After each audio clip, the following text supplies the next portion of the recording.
Isn't it amazing how the unexpected can lead us to the most delightful discoveries? It makes you think about the uncharted territories of knowledge that are still out there, waiting to be found.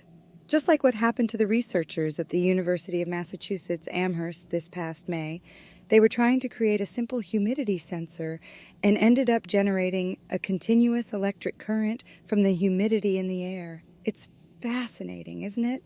According to a report by The Guardian, this innovative breakthrough came as quite a surprise. Professor Jun Yao, who was leading the study, shared that it was, in his words, an accident. They were focused on creating the sensor when, due to an oversight, the student working on the project failed to supply power to the device. Now here's where it gets really intriguing. The device was made of nanowires, an array of tiny tubes that produced an electrical signal even without being plugged in. These nanowires were bustling about inside the tube, and in doing so, they were creating a small charge.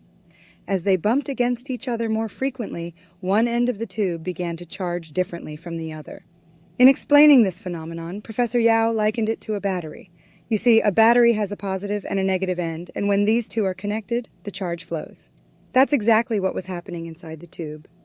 The researchers then decided to push the boundaries even further. They shifted their focus from nanowires to materials filled with millions of microscopic holes known as nanopores.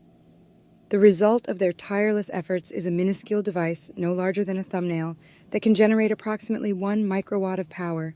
It just goes to show that our capacity for discovery and learning is truly limitless. Isn't it wonderful to consider that something as ubiquitous as air could hold the key to a new form of energy?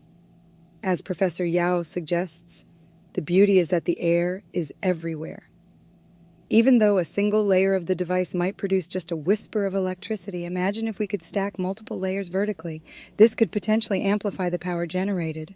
Now, isn't it exciting to see the wider scientific community responding to this discovery? Peter Dobson, an emeritus professor of engineering science at Oxford University, remarked to The Guardian that this idea has potential. It has legs, in his words. He even stated that with engineering and scaling, and by keeping the device free from atmospheric microbes, it should work.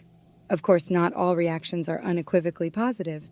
As Professor Anna Corey from Imperial College London pointed out, the practical aspects of such an innovation are complex. She asks, how do these devices get manufactured? Sourcing raw materials, costing, assessing the environmental footprint, and scaling them up for implementation takes time and conviction. This sobering viewpoint reminds us that transitioning from the realm of discovery to practical application is a process that requires careful thought and planning. But don't you think that the greatest discoveries start with dreaming big?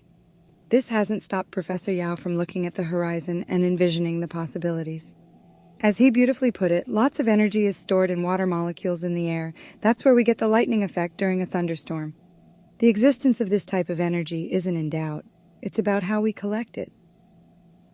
Doesn't it make you marvel at the universe we live in? The boundless potential that lies in every molecule, every droplet, every breath of air we take. It's an endless journey of learning and discovery, and each step we take, however small, brings us closer to understanding the intricate dance of the universe.